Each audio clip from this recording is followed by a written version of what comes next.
Hey, it's Maren, and this is the October forecast for Capricorn Risings.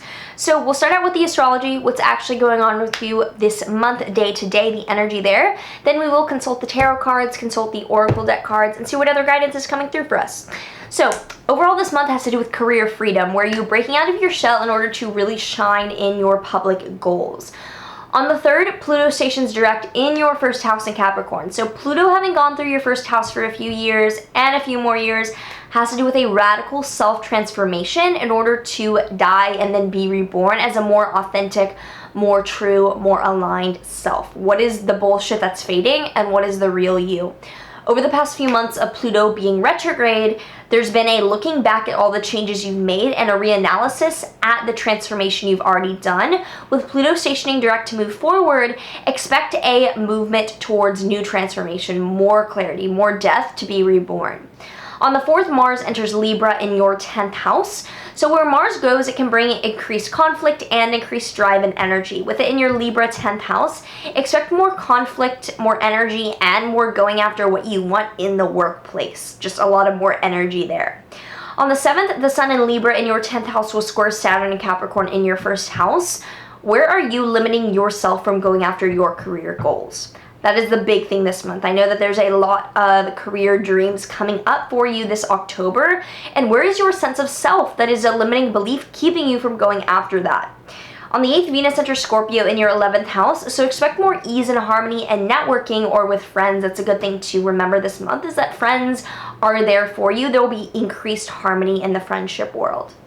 On the 13th, there's a full moon in your Aries 4th house, a culmination of themes regarding home and family. So if about half a year ago, something began at the home with your family, a new family member, a new home improvement project began about half a year ago, this is a good time to either celebrate or release and culminate that. On the 14th, the Sun in Libra squares Pluto in Capricorn. What needs to transform regarding your identity to allow for the achievement of career goals that you know are there to catch you? On the 23rd, the Sun enters Scorpio in your 11th house, further illuminating networking and friendships in your life to move forward. And on the 27th, Mars in Libra in your 10th house squares Saturn and Capricorn in your 1st house. There's really shit you want to go after regarding your career, so don't let the limitations of the self stop you. Let the boundaries of yourself guide what you can and cannot do comfortably, but don't let limitations of yourself stop you from going after the shit you know you want to get done. Finally, on the 27th, there's a new moon in your Scorpio 11th house, a new beginning to plant seeds regarding friends, networking, and groups for the next 6 months. So there's new friends you want to make, organizations you want to join. Good time to set those intentions for the next half of a year. Finally, this new moon will be opposite Uranus and Taurus in your 5th house, so watch for something unexpected regarding romance, fun, or creativity along those lines. So this whole month is really like, where's your creativity freedom? Where are you holding yourself hostage with self-imposed bondage where you could break free into the career of your dreams? Pulling a tarot card, we'll see what comes up. You have the 3 of Swords. I have this tattoo. I'm a Capricorn Rising and I have this tattooed on me. I'm gonna show this here. See, I have this tattooed on me. My tattoo. Totally did not ever think I would be doing that on camera, but it totally applies because we pulled the 3 of Swords. The 3 of Swords has to do with heartbreak in order to find peace.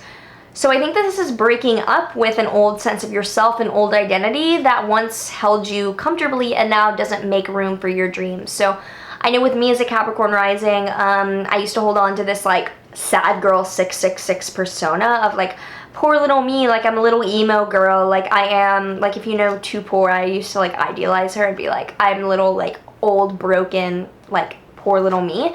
That shit, you know, manifests in life situations that do reiterate that to yourself, like poor little me, that shit gets old. So there's a part of you that's playing victim, time to break up with that, time to have a heartbreak with the heartbreak. Now we'll pull a Work Your Light Oracle deck card. Talk so much about myself in this Capricorn Rising. I try to like be shady about the rising sign that I am, but if it applies, it applies. The Leo stellium comes out and likes to talk about itself. The card we pulled is the Age of Light. You've been training for this for lifetimes. We fucking know it is Capricorn Risings. Like, you have been training for this for lifetimes. This is your time to shine. Like, stop getting caught up in the petty drama. I know it's convincing, but like, fuck it. Do you. like lifetimes are counting. Like, you've done this for lifetimes. Like, stop with the bullshit. I say that with love. I'm doing it too. Okay, so if you want a reading, down below. I would love to read for you. If you liked this, like, subscribe, do all the things, hit the notification bell. See you in the next video, Capricorn.